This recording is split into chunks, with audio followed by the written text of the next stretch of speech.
Yeah.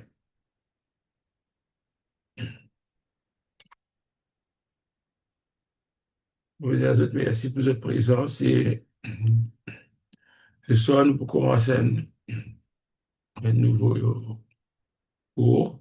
C'est le dernier qui nous présente dans sa deuxième série-là. Et qui, la grâce de Dieu est avec nous. Nous sommes capables de saisir une vérité fondamentale, une vérité spirituelle. Et laisse-moi partager mon écran.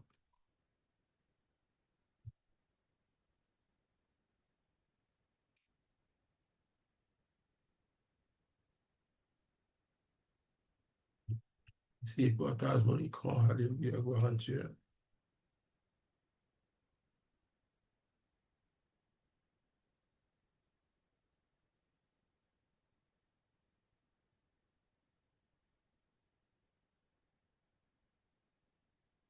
Le ministère de l'Église chrétienne.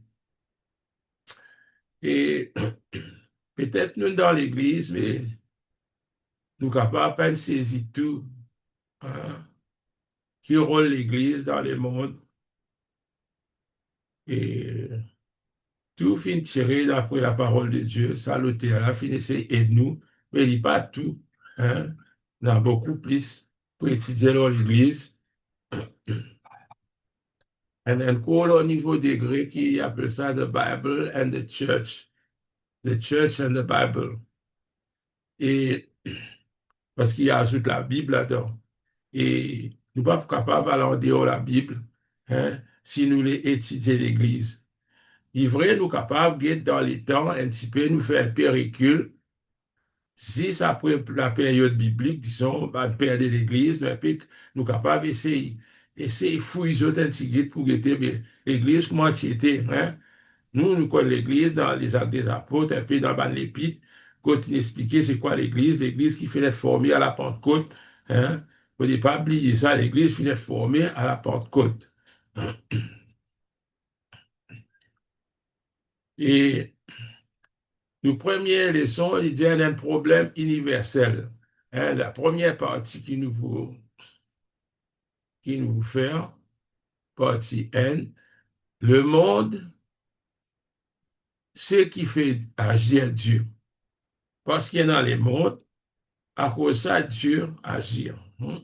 Et nous pourrions dire ensemble, leçon première, on va prendre dans tout petit détail, mais disons en grande ligne, nous essayer de comprendre. Il y a beaucoup d'affaires qui nous déjà ouvertes.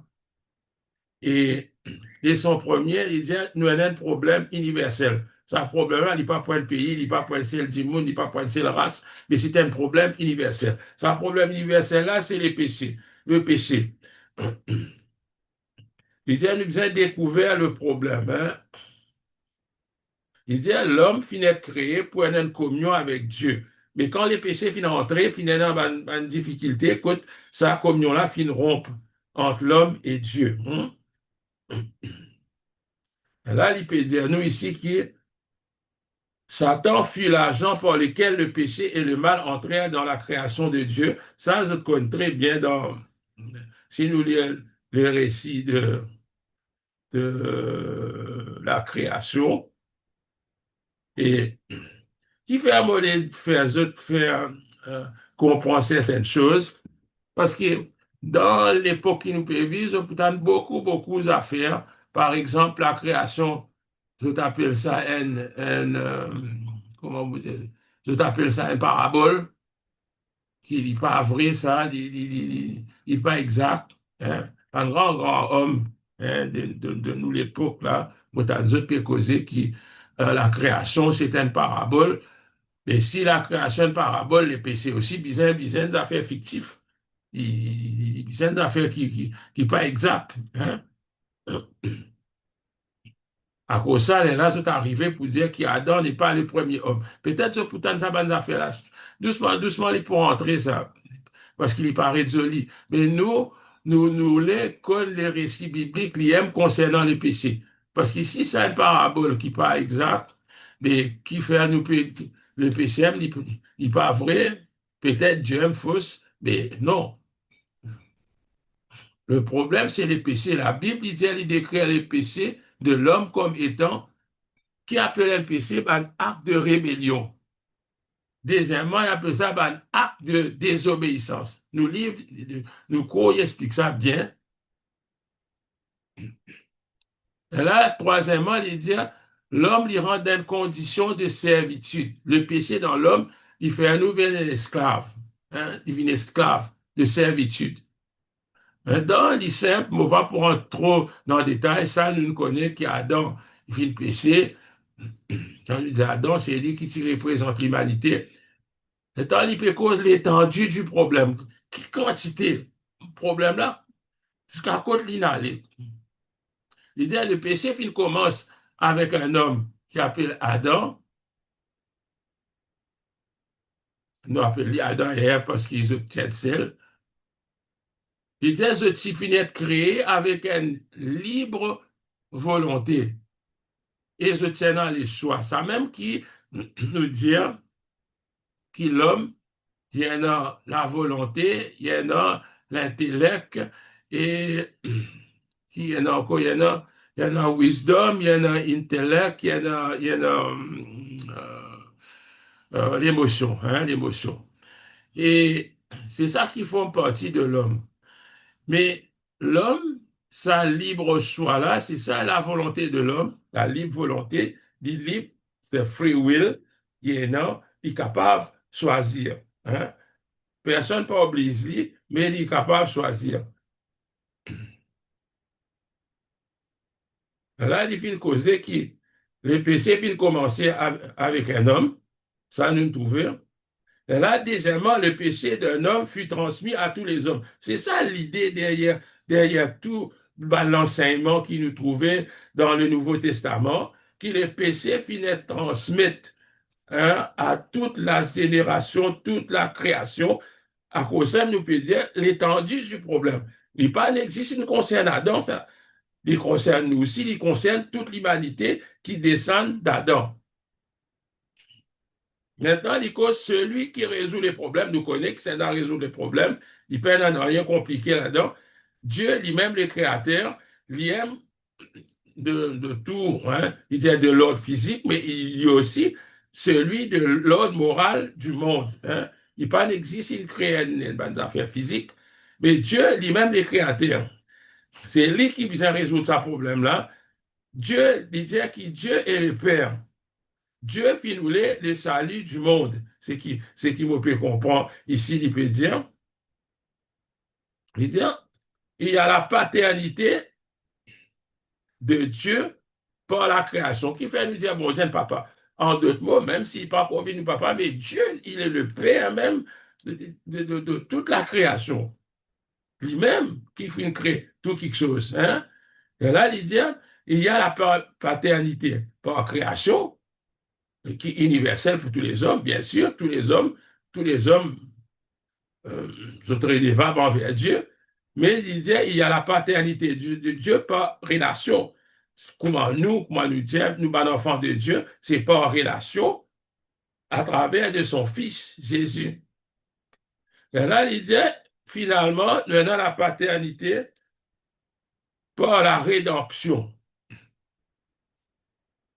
Il dit qui est pour tous ceux qui acceptent le sacrifice de son Fils pour leur péché. Voilà, c'est ça la rédemption. Il dit, il sauve nous, il délivre nous, quant à tous ceux, c'est même qu'il dit à tous ceux qui l'ont reçu, à ceux qui font croire dans son nom, il dit, elle a donné le pouvoir de devenir enfant de Dieu. C'est ça la rédemption qui rédime nous de nos conditions de pécheurs.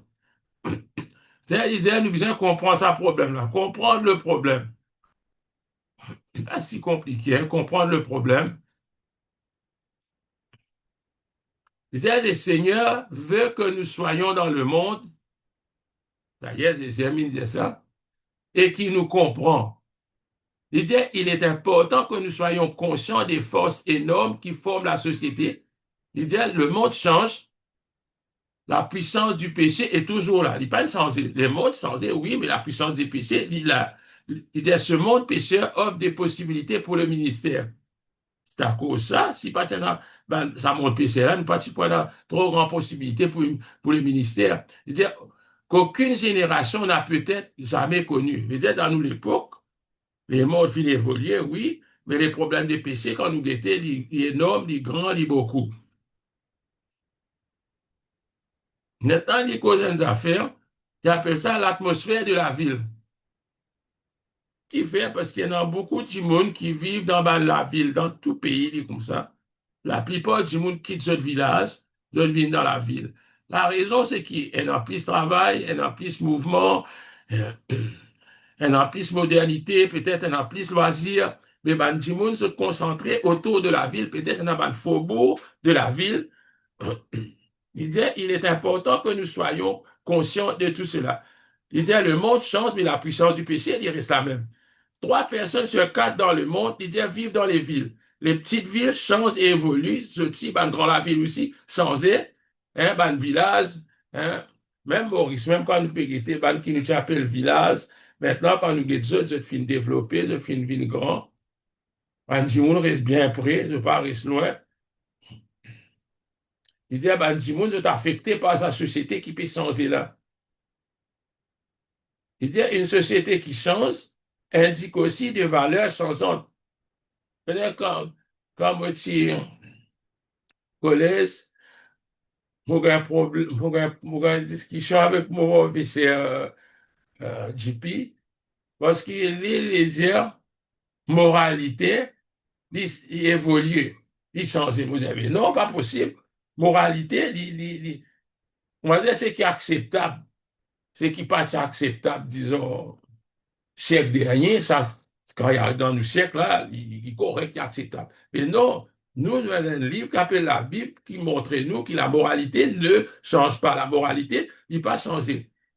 Mais ça va, elle n'a pas de valeur qui nous trouvait dans la société, l'autre péroso droit ici, là-bas. Mais ça, c'est quelque chose qui nous vient adresser.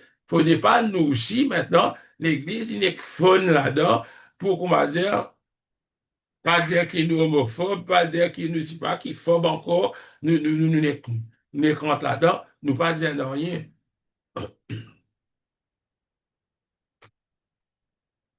Il dit, ben, cité, ça te représente ben, nouvelle valeur, mais aussi ça te représente ben, problème. Ça qui appelle l'atmosphère de la ville. Il dit, on comprend ça.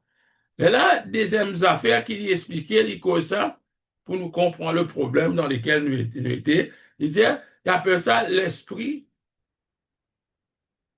de ce siècle. Hein? Mais qu'est-ce qu'il comprend? Il comment l'auteur à la fin et explique ça. Il appelle ça l'esprit de ce siècle. Premier, il appelle le mouvement de Canaan. Hein? Il dit l'esprit de ce siècle semble rechercher le pays du lait et du miel. Vous parlez remarquer du monde tout allé, l'air plus vert au Canada, l'autre ici là-bas, même dans Maurice, tu auras sens de travail parce qu'il te l'est plus. Bon, c'est une recherche. Il dit il y a un désir d'aller en avant dans la vie. Il y a une recherche désespérée pour une vie meilleure.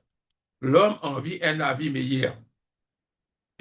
Elle a arrivé à trouver aucun politicien par ici satisfait de besoins. Mais normalement, oui, personne n'est pas capable. Ça qui nous vient comprendre. Deuxièmement, l'idée appelle ça l'esprit de ce siècle, le mouvement de la tour de Babel, ou je connais l'histoire de la tour de Babel. Il dit, ce monde veut aujourd'hui non seulement aller de l'avant, pas juste le mouvement de Canaan, mais il voulait élever plus là-haut. Hein? Ce ne sont pas deux choses semblables, il dit, aller de l'avant, c'est vouloir davantage de bien, il dit. Il dit s'élever, qui veut dire élever, c'est obtenir une meilleure position. Peut-être, si nous prenons le temps, nous pourrons réfléchir là, nous pourrons comprendre. Maintenant, troisièmement, il appelle ça le mouvement de Bethléem. Le mouvement de Bethléem. Il dit, les mouvements de Canaan, le mouvement de la tour de Babel, pas fin de satisfaire les mondes. Génération après génération, nous tous connaissons ça. Il n'est pas fin de satisfaire les mondes jusqu'à aujourd'hui. Il n'est pas de satisfaire les mondes, même Banji Mounris, etc. Vous envie de mieux, surtout les envoyer les enfants dans plus meilleur collège, plus meilleure université, mais ça pas change le problème de l'homme. L'homme reste l'homme. Et là, il dit, parce qu'il ne s'est pas fait satisfaire, et là, dans le mouvement de Bethléem, il dit, c'est Dieu venant dans le monde au travers de Jésus-Christ.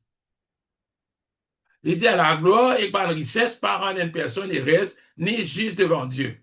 L'homme est perdu. L'homme est perdu. Ça qui nous besoin comprendre. C'est-à-dire, si nous finissons comprendre ça, c'est Dieu qui finit envoyer son Fils. C'est ça qui appelle le mouvement de Bethléem. Maintenant, nous trouvons un problème, nous comprenons le problème là. Il peut dire, eh bien, comment pour résoudre ce problème là?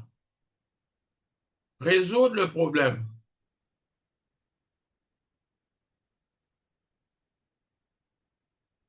Là même, il peut dire, si pas dans le péché, pas tu prends la nécessité pour Jésus pour mort à la croix, sans péché, pas tu prends dans le besoin pour restaurer l'homme vis-à-vis de quelque chose qu'il avait perdu, comment il peut dire ici. Maintenant, le problème du péché, il dit, qui, qui l'homme finit perdu jusqu'en fin arrive, le péché finit rentre dans le monde, Adam finit transmettre ça. Bah, honnêtement, on appelle ça, ben, euh, la théologie catholique appelle ça le péché originel. C'est-à-dire, ça péché-là, depuis l'origine, il est dans toi ça. Le problème du péché, il dit, qu'a donc perdu l'homme? Qui l'homme finit perdu? En fait, c'est qui l'homme in perdu, c'est l'homme finit perdu sa communion avec Dieu. L'homme finit perdu sa communion avec Dieu. Je veux dire, et sa liberté et sa conscience. Hein, il finit perdu sa liberté et sa conscience. Je veux dire, sa conscience de Dieu comme Père et Créateur. Je veux dire, il vit sur la vie brute. Maintenant, il dit, ah bon, Dieu n'aime pas exister, mais bon, parce qu'il finit péché. C'est le péché qui finit amène ça. Maintenant, l'idée qui, Dieu, premièrement, Dieu offre la réconciliation. L'idée réconcilier signifie deux choses ensemble. Hein? Il peut dire que la réconciliation, il signifie deux choses ensemble de façon correcte. Veut dire amener. Qui appelle réconcilier? Veut dire dès qu'il sort une mismatch, comment dire, une mismatch. Et là, nous amène ça de quelque chose là ensemble, fait autres fit in. Hein? Chacun rentre dans la place qui a besoin de rentrer. Hein? Deuxièmement, l'idée, Dieu offre un sacrifice. Connaît parce qu'il connaît un issue dans ces affaires-là, même dans la croyance chrétienne, qui dit que bon Dieu est bon. Mais c'est à cause de cela qu'il finit envoyer Jésus. Mais seulement, il ne faut pas oublier que Dieu, les justes, il y a certaines lois, certaines règles qu'il finit donner, et sa justice-là visait être satisfaite. C'est à cause de cela qu'il disait un sacrifice. Il disait, la colère de Dieu était contre l'homme parce qu'il avait brisé ses lois saintes. Dieu étant un Dieu juste, exige l'obéissance à ses lois. Étant donné que l'homme ne pouvait pas y obéir, Christ est venu, espérer qu'il nous comprend ça. Christ est venu. Il dit ainsi, la colère de Dieu fut satisfaite par son sacrifice sur la croix. Christ fut capable de payer le prix. Troisièmement, il dit Dieu offre la rédemption. Est-ce que nous comprenons? La rédemption, il dit, c'est le prix que paie Christ. C'est ça qu'appelle la rédemption. C'est le prix que Christ vient payer pour libérer le péché de l'esclavage du péché, de la servitude du péché. Il dit, cela signifie que le pécheur est sauvé, délivré et secouru. J'espère qu'ils comprennent. Il dit, il est l'esclave acheté à un grand prix à son ancien maître pour l'en libérer. Caleb, peut-être nous pouvons là, mais quoi, il tombe dans l'autre leçon, quoi, il pour causer un peu la rançon, etc. Mais il faut dire clair dans nous la tête, hein, qui c'est un rachat. C'est un rachat. Quand on arrive tout à l'heure, là, nous pouvons qui veut dire un rachat, qui veut dire bought back.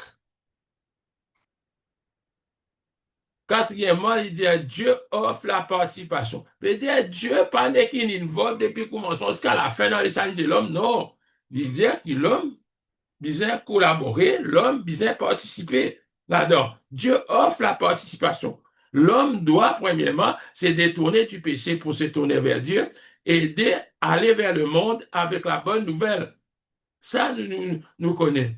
Il dit à la conversion, c'est le premier pas de l'homme vers une restauration de la communion avec Dieu.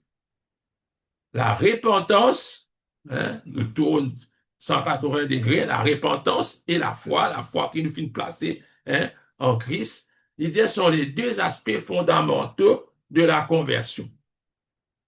J'espère qu'il est clair parce qu'il ne m'a pas croire qu'il sa qualité compliquée là, mais s'il y a quelque chose, parce qu'il y a un mot qui peut venir souvent comme ça, réconciliation, rédemption, sanctification, un tas de mots comme ça. Je crois dans Romain qui cause ça mot là. Mais adoption, faut dire clair dans nous la tête.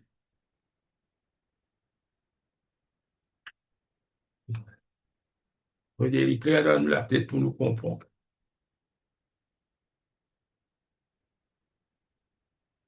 Leçon 2, un plan universel. Peut-être que ça, nous trouvons un problème.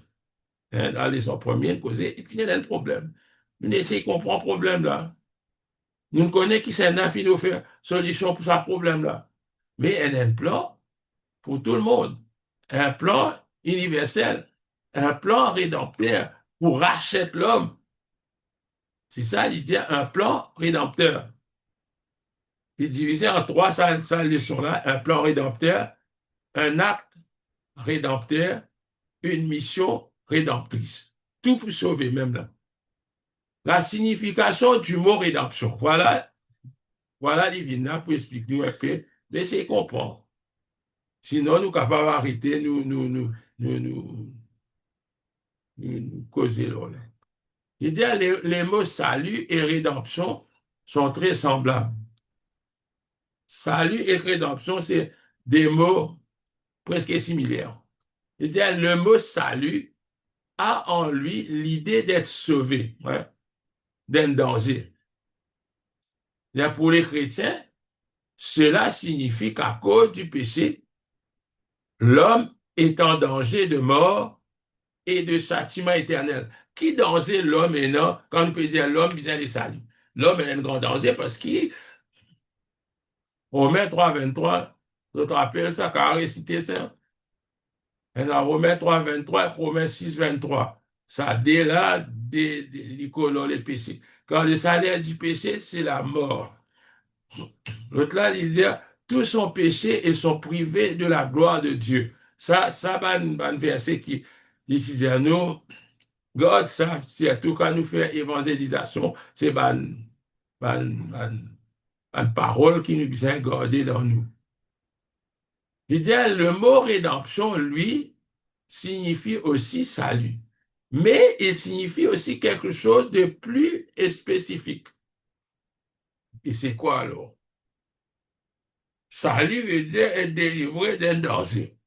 Danger qui nous trouvait, c'est l'homme en danger de mort. Mort spirituelle. Hein? Éloigné de Dieu éternellement. Le mot rédemption, lui, signifie aussi salut, mais il signifie quelque chose de plus spécifique. Il se réfère, exactement, parce qu'il est dans rédemption, un prix.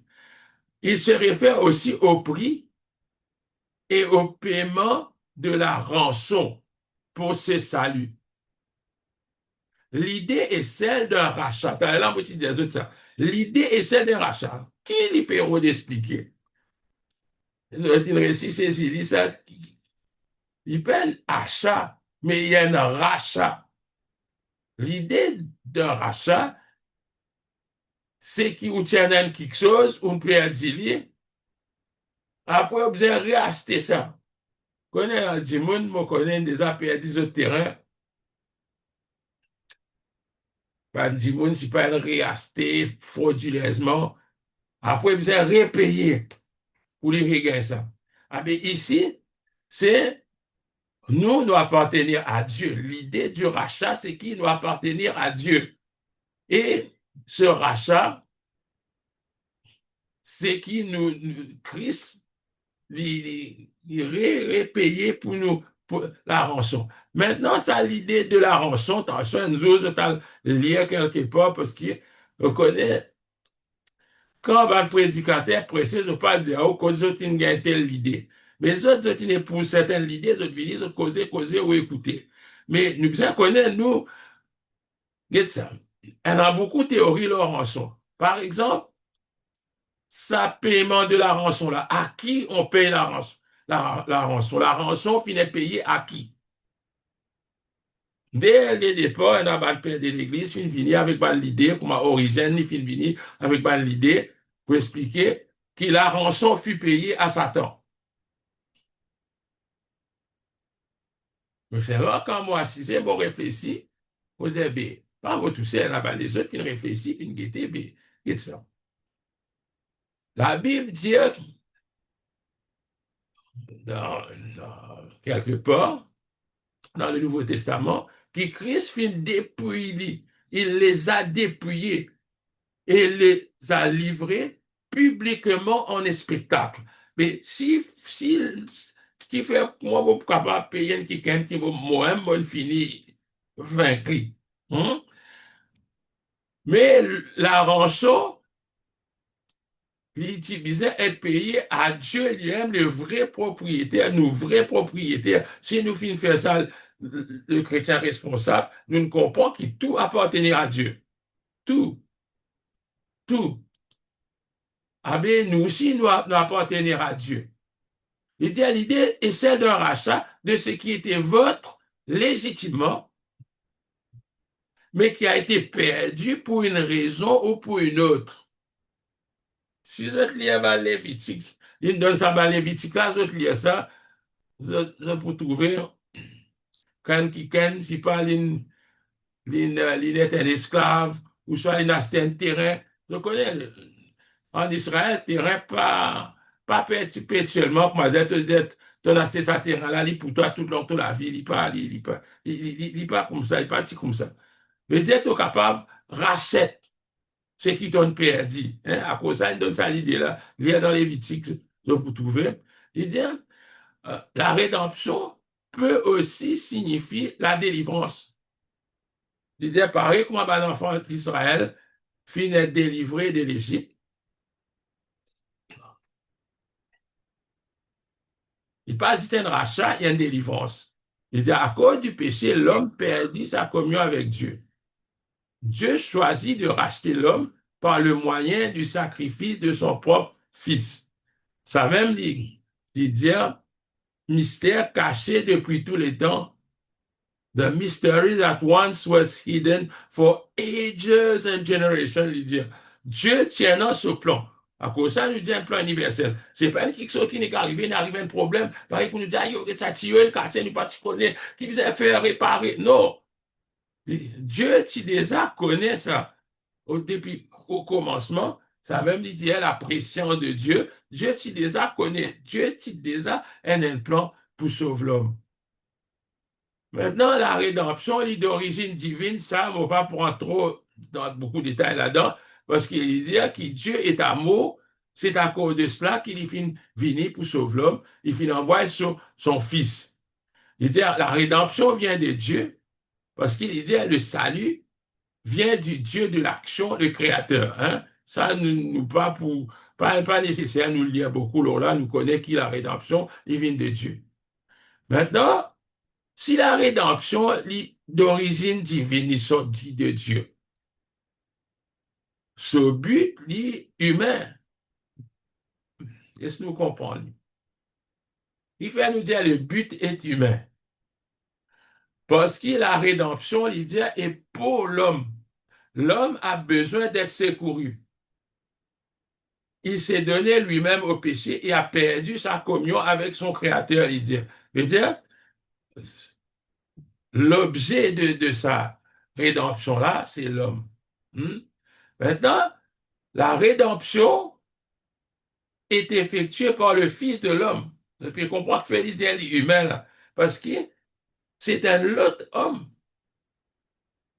qui s'entasse sans défaut, sans péché. C'est lui qui finit venir. C'est ça, l'autre homme-là, qui finit venir pour euh, apporte la solution, hein, apporte la solution. Il dit au cœur de la rédemption se trouve l'incarnation. Ça aussi, pourquoi je comprends que veut dire l'incarnation. Il dit une homme qui, Christ existait de tout temps, mais il finit d'être incarné dans la Vierge Marie. Il dit Jésus fut vraiment le substitut. Ça mot-là, il y a un bien mot exact. Il finit substituer dans nos places. Le substitut de l'homme pour satisfaire la colère de Dieu. Sa partie-là, nous appelons ça la justice de Dieu et son jugement de mort sur les pécheurs. Tous sont péchés et sont privés de la gloire de Dieu. Car le salaire du péché, c'est la mort. L'éclair, le Nouveau Testament, l'éclair là. Il dit la rédemption montre que le Père, le Fils et le Saint-Esprit sont à l'œuvre en train d'agir, sur tous les trois à l'œuvre, en train d'agir pour le jugement du péché et pour le salut de l'humanité. Je veux dire qu'il y a un plan rédempteur. Deuxième, il dit qu'il y a un acte rédempteur. Il y a un acte rédempteur.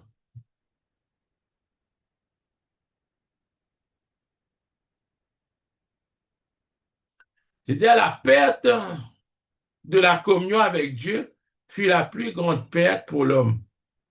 Notre attention divine dans cette question. La perte de la communion avec Dieu fut la plus grande perte pour l'homme quand il pécha.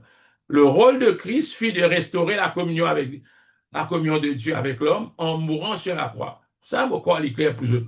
Le sacrifice de Christ sur la croix fut la raison principale de sa naissance, de sa vie et de son ministère. Sinon, Christ partit pour venir là. C'est ce sacrifice. L'idée qui ça acte là, l'acte de sauver l'homme, il y a un acte préparé. C'est un mot qui dit tout à l'heure, le mystère caché depuis tous les temps. The mystery that once was hidden. Là, il dit Christ in you, the hope of glory. Je ne veux pas dire parce que je peux sentir ça longtemps. Dieu avait pressenti à l'avance, il dit, c'est ce foreknowledge, l'anglais appelle ça une foreknowledge, la préscience. Dieu connaît d'avance. Avant nous, il connaît qui nous peut faire, il connaît nos dispositions. Mais c'est vraiment vu qu'il a une volonté propre à nous, il pas influence nos volontés. Dieu avait pressenti à l'avance la misérable chute de la race humaine. Il avait un plan pour notre rédemption et pour la restauration de notre communion avec lui. Deuxièmement, l'idée, c'est un acte personnel. Qui fait l'idée un acte personnel? Il centré sur une seule personne. L'idée, le salut est centré sur une personne. Jésus-Christ. Christ et le salut. C'est que, on a ajouté une bout là-dedans, on va dire, il n'y a pas de co-rédempteur. Qui fait vous dire ça? Parce que tout récemment, les papes, c'est on connaît comment on appelle ça. C'est une bulle, une encyclique, on va connaître comment on appelle ça. Qui dit, non, Marie n'est pas co-rédemptrice avec Christ. Mais dire ça depuis longtemps, il rentre dans la théologie catholique, qui marie ensemble avec Christ qui donne le salut. Il ne faut pas avoir des affaires comme ça dans toute la tête, je besoin clair là. Il n'y a de salut en aucun autre. Acte des Apôtres, chapitre 4, verset 12. Il n'y a de salut en aucun autre, car il n'y a sur le ciel aucun autre nom qui ait été donné parmi les hommes par lequel nous devions être sauvés. Seul Christ. Père n'a aucun co-rédemptrice, Père n'a aucun des autres saints. C'est un acte personnel.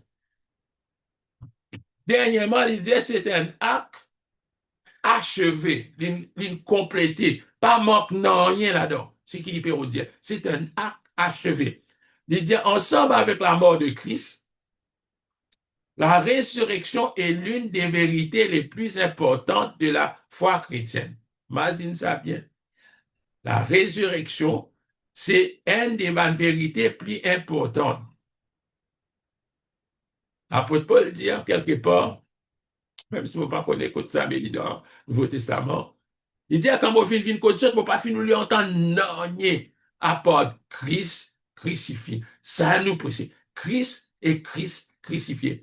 Qui fait Christ crucifié? Parce que dans la crucifixion et dans la mort, et dans la mort et dans la résurrection. Voilà.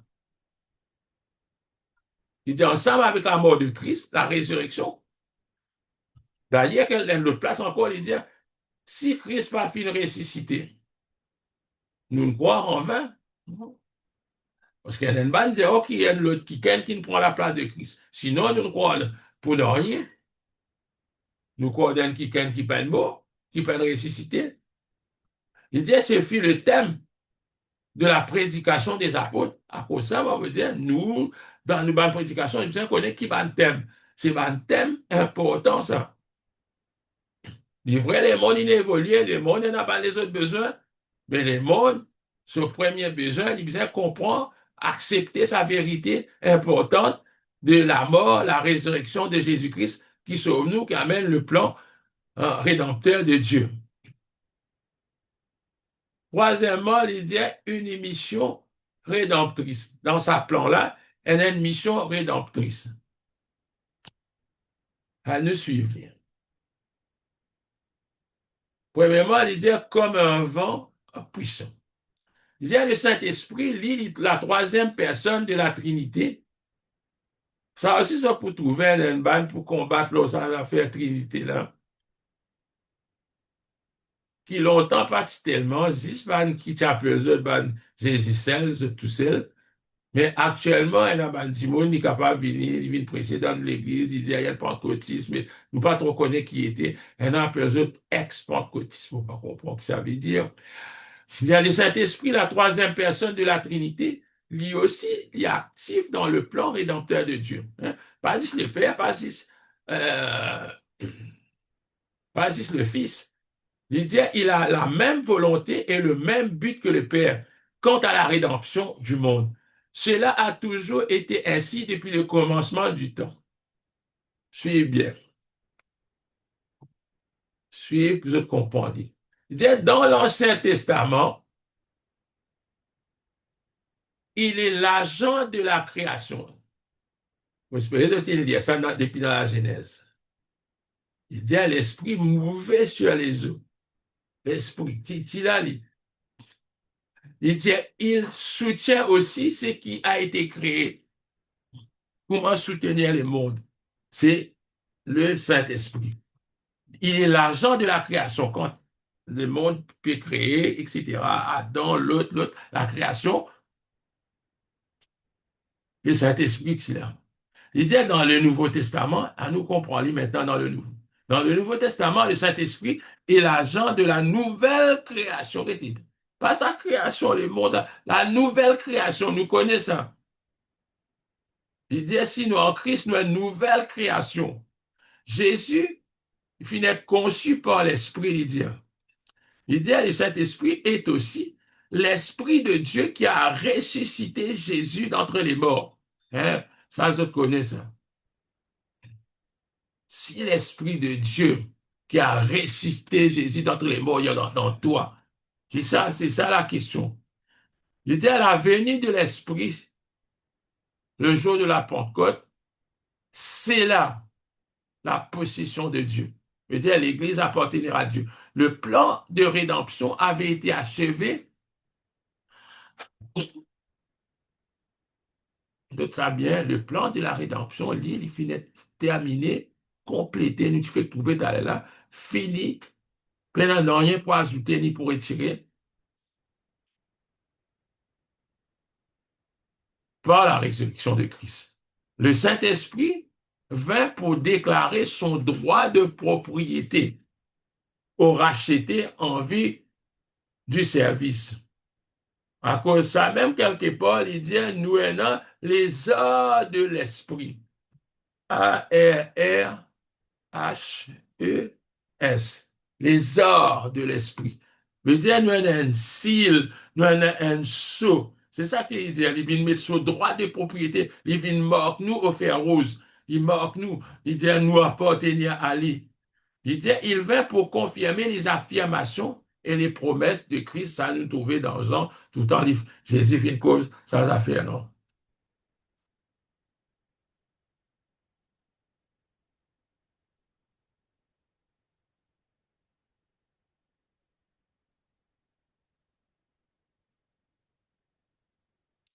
Maintenant, l'idée comme elle l'a mis puissante en mouvement.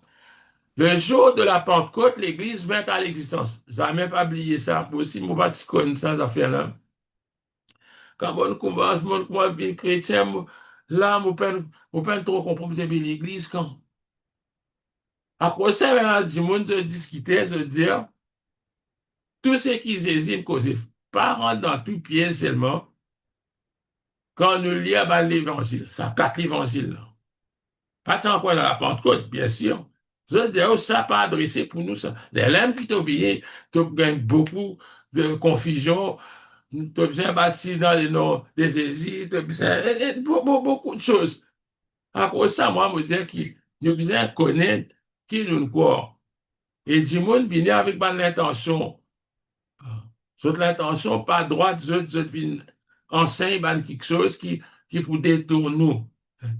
Si nous comprenons avec tout ça, l'enseignement, les sermons sur la montagne, tout ça va non, rien par contre pour nous, tout pour les juifs, non, ce n'est pas possible. Mais c'est moi, nous besoin connaître qui l'Église en elle-même, les vient à l'existence le jour de la Pentecôte. Il dit, c'est par le Saint-Esprit que cette naissance eut lieu au travers de l'Église.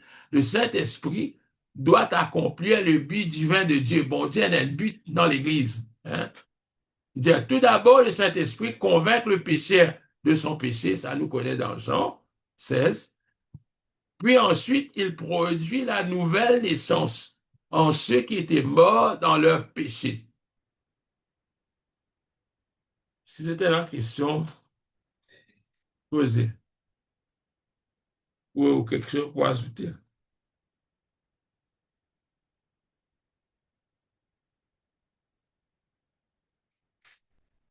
Ou soit il trop beaucoup,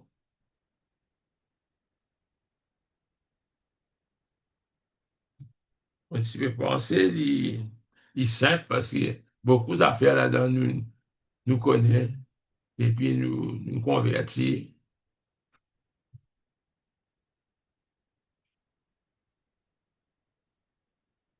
Et dans cette leçon, nous avons vu que la Trinité, le Père, le Fils et le Saint-Esprit sont activement impliqués dans le plan rédempteur.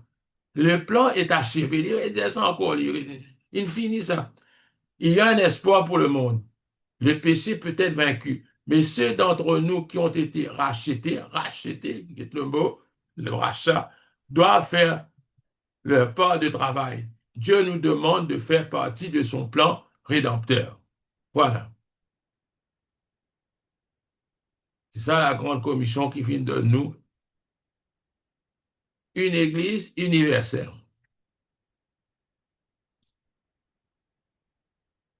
Pourquoi c'est compliqué? L'église locale, l'église universelle, nous le faisons dans les autres temps. L'église visible, l'église invisible, ça va le mot là. La signification du mot église, ça a une des affaires, ça veut dire ecclésia. Ecclésia. Ecclésia, ecclésia, qui signifie appeler hors de. Pourquoi dans le ban c'est elle, même tu expliques ça, non? Euh, qui ecclésia, en fait, c'est un mot séculier, ça. Il partit, pas inventé dans le Nouveau Testament pour appeler l'Église, hein, c'est un mot, c'est un un groupe comme l'Assemblée législative, un groupe, je sais pas, conseil municipal, tout ça peut l'Ecclésia, ça c'était l'Ecclésia, l'Ecclésia. Notre assemblée pour un but commun. Hein. Le mot Ecclésia qui signifie appeler hors d'eux, ceux qui sont appelés hors d'eux, il signifie aussi appeler à, appeler pour faire quelque chose. Premièrement, il dit, ce sont les croyants qui ont été appelés hors du monde. Qui veut dire hors d'eux, peut-être dans l'autre, de nous garder dans le place. Par le moyen de l'évangile de Christ, ces croyants, il dit, nous avons une relation personnelle et permanente avec Christ par la foi et nous être unis au corps des croyants par le Saint-Esprit. C'est-à-dire corps des croyants, pas juste dans l'Église, mais partout dans le monde entier.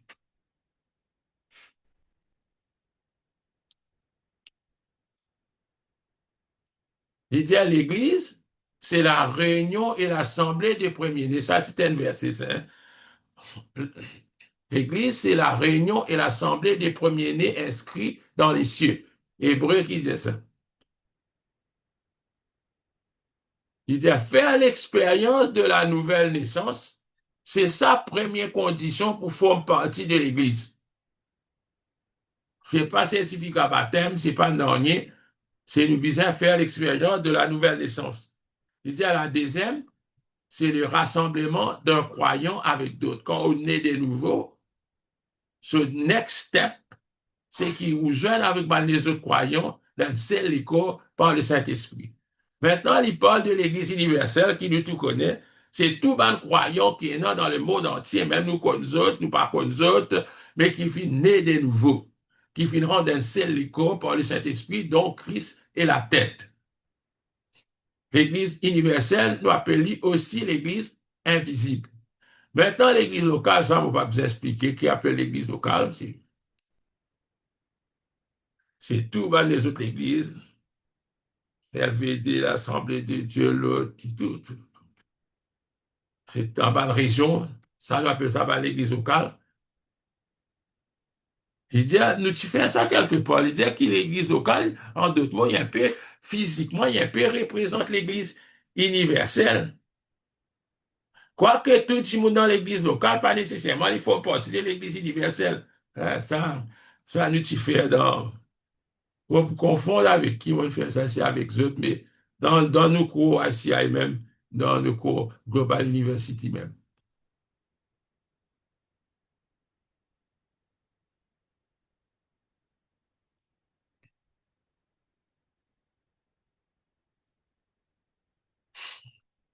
Là, c'est tout la rédemption des saluts d'origine divine. Ici, il peut dire que l'Église, lui-même, c'est une création divine, ça. C'est pas l'homme inastisé par le chrétien, quand Christ est mort, dans nous forme l'Église. Non. Il dit que l'Église est née de Dieu. Elle n'est pas l'œuvre d'aucun homme.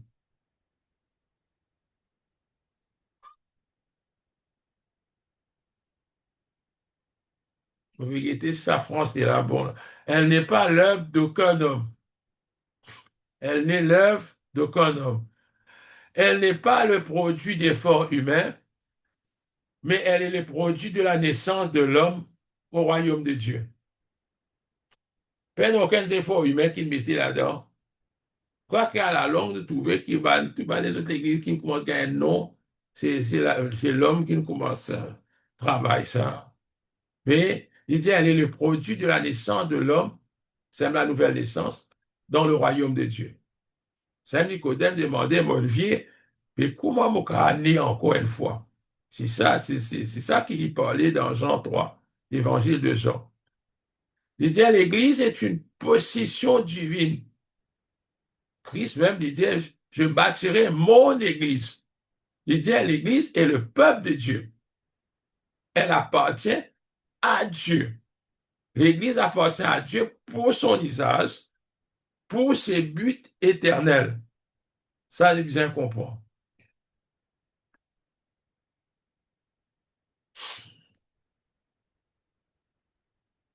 Pourquoi cette comme ça, verset là, Ephésiens chapitre 3, verset 10, il dit, ben, principauté, ben, pouvoir dans les cieux célestes connaissent à travers l'Église. Parfois, nous ne pas réaliser qui privilège maintenant la sagesse de Dieu dans sa grande diversité. Hein, dans le manuel, il peut dire ça. Maintenant, deuxièmement, je suis trouvé l'instrument de Dieu et l'Église universelle, c'est un instrument dans la main mondiale. Deuxièmement, le but de Christ.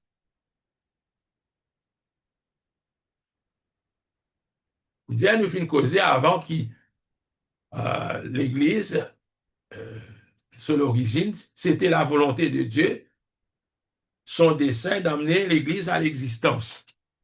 Il disait, dans le plan de Dieu, Christ devait racheter le monde au travers de son sacrifice. Ça, nous le trouvons. Il disait, le plan fait appel aux membres de son Église pour qu'ils soient les agents ou les messagers par lesquels le but éternel de Christ est accompli.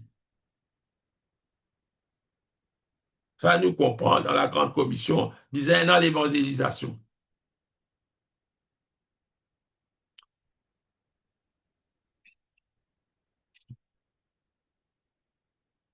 C'est là, laisse-nous guetter le plan de Dieu, c'est comment l'auteur finit résumé.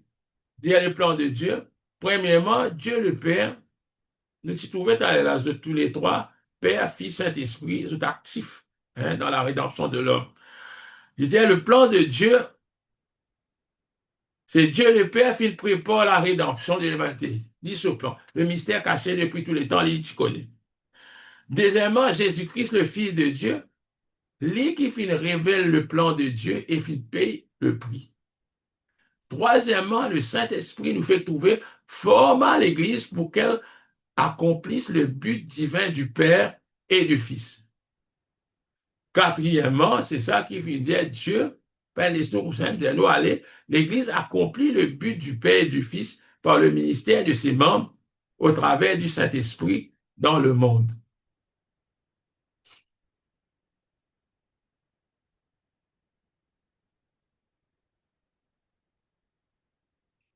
Maintenant, il dit, laisse-nous guetter un aspect qui est le manuel du traité, il cause l'unité de Christ et de l'Église et par qui moyen ça se fait?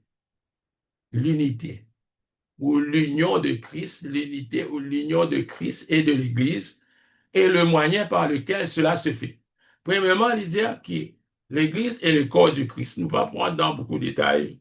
Ça, pour perdre le temps, il est clair ça. L'Église est le corps du Christ. Deuxièmement, l'Église est l'épouse de Christ. Ça aussi, nous ne sommes pas capables d'expliquer dans une pistole là. L'Église est la communauté du Saint-Esprit parce qu'il dit, vous êtes le temple du Saint-Esprit. Que cet esprit habite en vous. Voilà. L'Église dit la communauté du Saint-Esprit. Et dans des versets, c'est dans le Nouveau Testament, quand il dit vous êtes le temple du Saint-Esprit. Un, il parle de la personne individuellement. L'autre, il parle de l'ensemble du corps, c'est-à-dire de l'Église, de la communauté même. 4, il dit les membres de l'Église sont des pierres vivantes. Ça, nous connaît. Le Saint-Esprit donne la vie à l'Église et la soutient. Il la garde. L'Église est un organisme vivant. Peu n'a rien compliqué là-dedans. Peu n'a rien compliqué là-dedans. Tout, tout clair là-dedans. Peu n'a rien compliqué.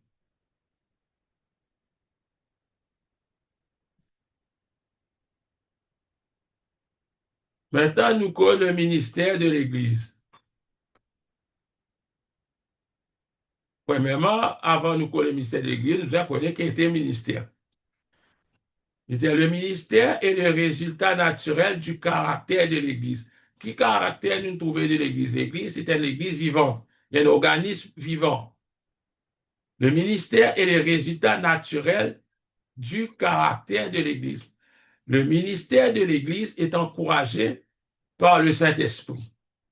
L'une des premières choses qu'un croyant nouveau-né veut faire, c'est servir Dieu. Servir, voilà le mot. Hein? Qu'est-ce que le ministère? What is it? C'est quoi le ministère? Il dit le mot le plus commun utilisé pour définir le ministère, c'est le mot service. À cause nous, c'est il appelle ça service chrétien. Christian service, veut dire, ça série de cours-là, fin préparé pour une personne qui peut servir dans l'Église, qui peut être dans le ministère.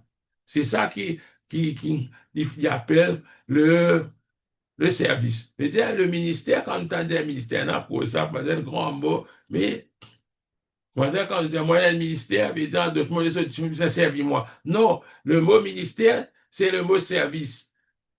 Le ministère, c'est les services. C'est-à-dire, rendre un service à quelqu'un, c'est un ministère pour cette personne. Maintenant, il peut cause l'idée du ministère dans l'Ancien Testament.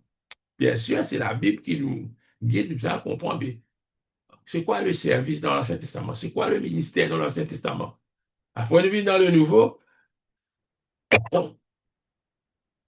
Il dit dans l'Ancien Testament, un serviteur, il est quand même domestique. Il travaille, un boy, bon, une servante. Il dit quelqu'un qui peut servir dans le temple aussi, ça peut lire, un lévite, mais il y a un ministre, hein, il y a un ministre, hein, le ministère, il y a un ministre. Troisièmement, l'idée est celle de quelqu'un qui assiste à une autre personne. Par exemple, Josué, serviteur de Moïse, Élisée avec Élie, ben prêtre et ben lévite, quand nous pouvons bien nous trouver, c'est ben ministre. Ben servant, si je tous les mots, on connaît quoi appeler servant, si je te servis. Dans le Nouveau Testament, mot original qui s'y servit, c'est diakonos. C'est un mot qui veut dire Jack. C'est un mot qui nous traduit Jack. Et beaucoup de gens ne pas comprendre qu'on appelle Jack. Parce qu'il ne nous pas trop servi de nos jours. Jack, nous t'en dire Jack. Moi, peut-être dans l'église anglicane, dans les autres églises, peut-être nous dire, mais on ne pas connaître. Dans l'Église catholique aussi, Jack, mon petit, ça dernier temps, là, peut venir un peu plus commun. Jack permanent, Jack qui pas permanent, on pas trop connu. Qui je peux dire, en tout cas, il peut être prêtre. Diaconos. Il a aussi la signification de serviteur. Mais je connais qui serviteur, si nous servit le mot qui traduit souvent par serviteur, il vient esclave. Esclave. Mais là, il n'est pas servi diaconos, il servi un autre mot.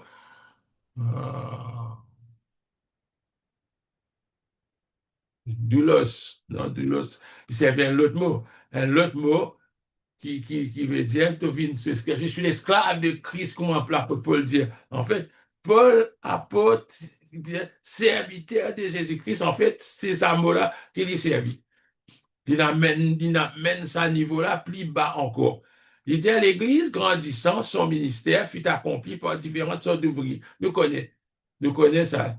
Qui Christ donne à l'Église, ben, don, nous connaissons ça. Ben, don ministériel, apôtre, pasteur, évangéliste, etc. Et nous connaissons ça. Maintenant, comment servir? Comment servir?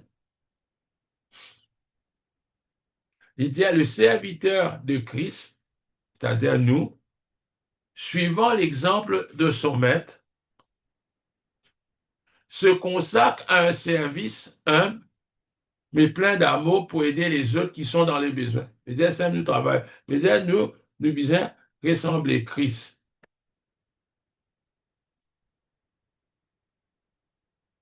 Nous disons ressembler Christ.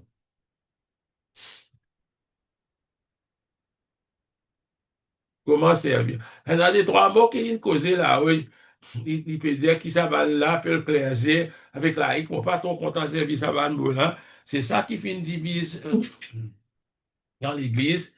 De là qui est une bande supposée, on va dire, il vient de travail pour les autres pays, les autres, ça va le pasteur, l'autre, etc.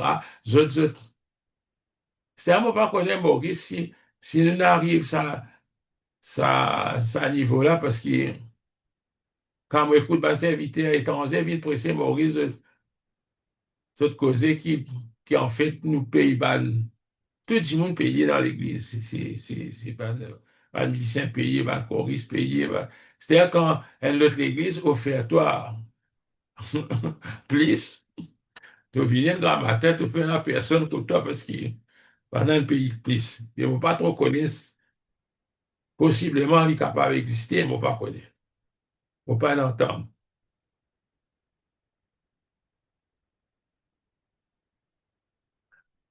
L'idée à nous disait, comment nous pouvons servir? Nous allons suivre l'exemple de nous mettre, c'est tout. Voilà.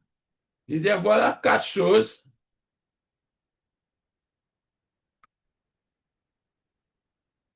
qui peuvent être dites d'un serviteur. Voilà quatre choses qui peuvent être dites d'un serviteur.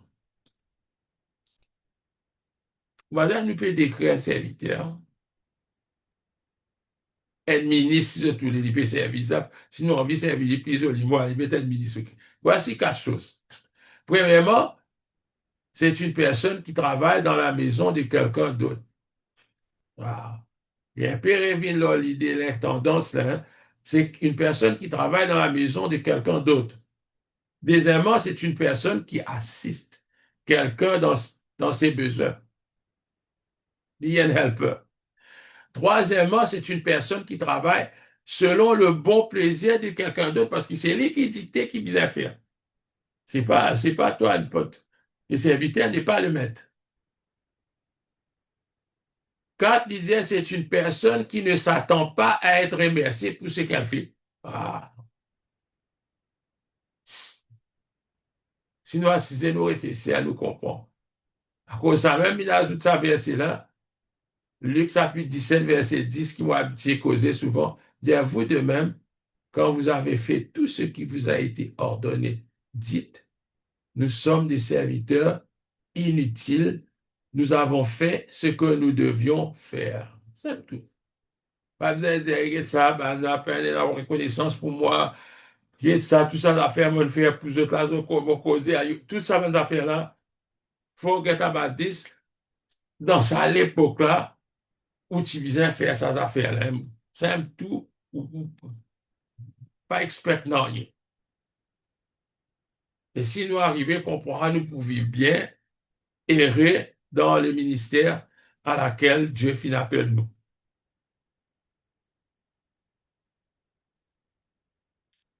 Il dit, quel est notre service, nous? Qui nous service? Quel est notre service?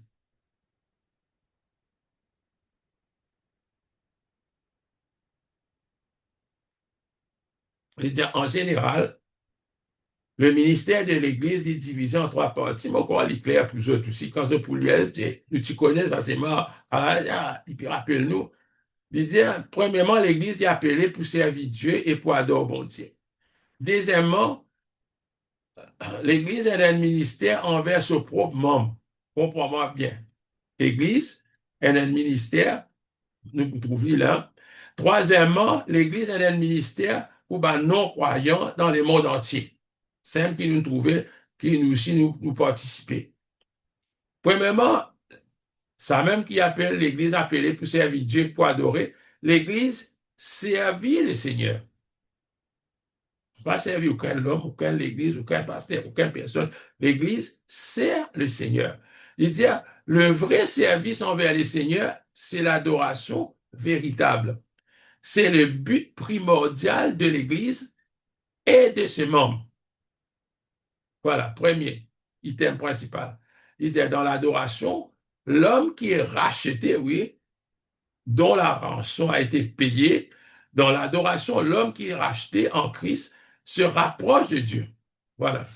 Dans l'adoration, l'homme rapproche de Dieu. Deuxièmement, ce qui nous trouvait, l'Église est un ministère envers son propre membre. L'Église servit. Quand nous disons ministère, on comprend bien, c'est le service.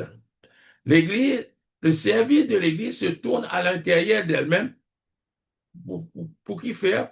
Pour l'édification, pour la purification, pour l'édification et la discipline.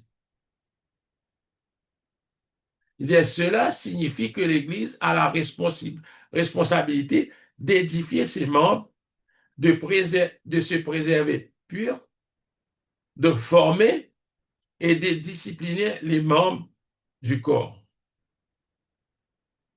Ça dernière partie là, mon pensée est difficile, Esther. Parce que moi, discipline-toi, te sauver, toi. Donc, c'est vrai quand même. Il y a un travail à l'église. Hein. Non, de Timothée, chapitre 3, verset 16, qui dit ça. Toute parole, vous connaissez ça, est inspirée de Dieu. Et elle est utile, pas juste pour fêter, pour redresser, etc. Il dit là-dedans. L'église sert le monde. L'église est un service vis-à-vis du monde. Mais parfois, il n'est pas balancé.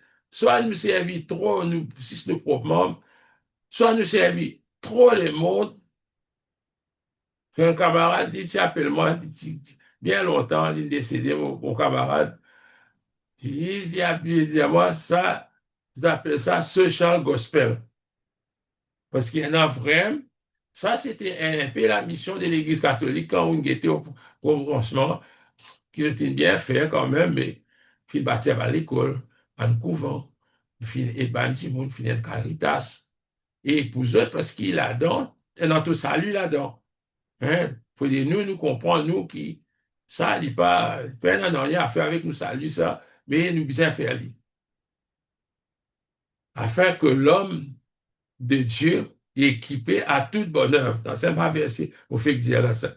Il dit, l'Église doit se tourner vers l'extérieur, vers le monde pour évangéliser.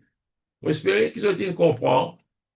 On a un peu vite, oui, mais parce pour moi, on trouve intéressant, passionnant, mais qui m'en trouve plus, qui plus fait nous penser, c'est le chrétien responsable. C'est le chrétien responsable. Préfère-toi comprendre ta position, ta bonne position qui te dit pour toi là, qui était ça. Et finalement, non, il n'est pas pour toi. Et voilà, nous pouvons essayer de faire un partie D, là. Une partie D, vous trouvez, il y en a quatre leçons. Vous guettez si vous gagnez du temps pour couvrir ça. On peut aller trop tarder aussi parce que on peut gagner le temps avec les autres au ciel, on peut gagner le temps du tout avec les autres. Nous faisons leçon 4 à l'œuvre pour Dieu dans l'histoire, l'Église, son ministère envers Dieu, ça nous fait trouver là, son ministère envers ses membres, son ministère envers le monde. Nous fait trouver là, c'est les plus détaillés, un petit peu plus du ministère non, envers Dieu. Là, nous prenons la troisième partie, nous cause la personne dans le ministère, l'œuvre du ministère, les résultats du ministère. Qui le Seigneur capable de bénir les autres et pas oublier, remplir de balles feuillées. Ça fois, moi, des autres, quand je finis, par exemple, nous faisons sa partie là, là. Rentre dans autre, moi, appelle puis moi, comment faire anglais. Unit Progress Evaluation.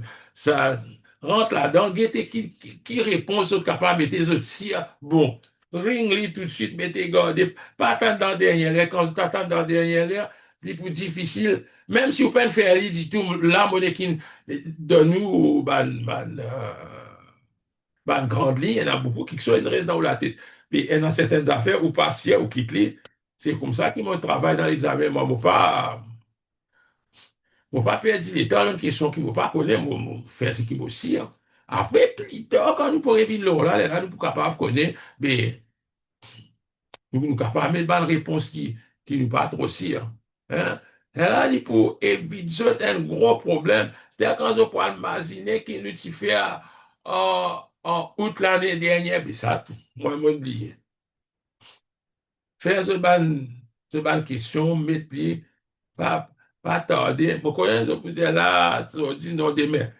Demain là, il n'est pas pour. Ça va faire, et nous oublier. Que le Seigneur bénisse, si tu es dans qui te question, Tout capable de poser